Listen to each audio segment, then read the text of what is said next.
Daily ఒక class, ఒక 1 hour class వల్ల వాళ్ళు సక్సెస్ సాధించగలరంటారా? Correct madam. అయితే నేనేమంటానంటే ఒక స్టోన్ ఉంది. స్టోన్ మీద వర్షపు చుక్కలు పడుతున్నాయి మేడం. నిజంగా స్టోన్ బ్రేక్ అవుతదా మేడం? కంటిన్యూయస్‌గా వర్షపు చుక్కలు రాయి పైన, స్టోన్ పైన పడుతున్నాయి. ఈ స్టోన్‌కి ఏమన్నా డ్యామేజ్ గాని, బ్రేక్ గాని, డాట్స్ గాని ఏర్పడతాయి మేడం. కన్సిస్టెన్సీగా పడుతున్నాయి. యెస్ పడతాయి. డెఫినెట్‌గా ఆ స్టోన్ బ్రేక్ అవుద్ది. ఎలా అంటే చూడండి consistency is most important madam. కన్సిస్టెన్సీగా వర్షపు చుక్కలు మీరు చూస్తూ ఉంటారు. ఏది రివర్స్ పక్కెమ్మటి స్టోన్స్‌ని కూడా కోసేస్తది రివర్. చూసారా? మామూలుగా ఆ వర్షపు చుక్కలకి ఆ పవర్ ఉండదు. బట్ కన్సిస్టెన్సీ డ్రాప్స్ ఉంటాయి చూసారా? వాటికి పవర్ ఉంటాయి. మొబైల్‌కి మనకు ఛార్జింగ్ పెడతాం మేడం. ఓకే. 1 అవర్ పెడుతుంటాం. అది డే అంతా వస్తదా? మరి 1 అవర్ పెడితే డే అంతా వచ్చింది కదా! సేమ్ ఇక్కడ మన క్లాస్‌లో కూడా అంతే అండి. ఎవ్రీ డే 1 అవర్ ఉంటాయి మేడం మార్నింగ్ ప్రైవేట్ క్లాసెస్. వాటి ద్వారా ఏమవుద్దంటే ఒక రీచార్జ్ అవుతారు. బాడీ రీచార్జ్ మంచి అవుతది. ఎగ్జాంపుల్ చెప్పారుగా.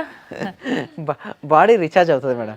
ఎప్పుడైతే బాడీ రీచార్జ్ అయిందనుకోండి, పని చేయడం మొదలుపెడుతుంది. ఎలా అంటే చూడండి, మన క్లాస్‌లో ఏందంటే ధనాకర్షణ క్రియతో స్టార్ట్ అయిద్ది. ఒక మంత్రం ఉంటుంది. ఆ మంత్రం సీక్రెట్ మంత్రం ఉంటుంది. అది మేము బయటకి రివీల్ చేయం. అది కేవలం అక్కడే ఉంటుంది. ఆ మంత్రాన్ని రిపీట్ చేయడం వల్ల ఎంతో మందికి గ్రేట్ రిజల్ట్స్ వచ్చినాయి. బీజ మంత్రం ఉంటుంది. నెక్స్ట్ దాని తర్వాత కొంతమంది ఇల్లు కావాలని కోరుకుంటారు. కొంతమంది కారు. అవి ఎలా మేనిఫెస్ట్ చేయాలి? ముఖ్యంగా టీటా స్టేట్ మేనిఫెస్టేషన్ అనేది ఒకటి ఉంటుంది. ఎక్కడ ఉండదు మేడం టీటా స్టేట్ ఒక యూనిక్‌నెస్ అది. సో, దాన్ని గనక ఎవ్రీ డే గనక ప్రాక్టీస్ చేయగలిగితే వారు అద్భుతాలు సృష్టిస్తారు.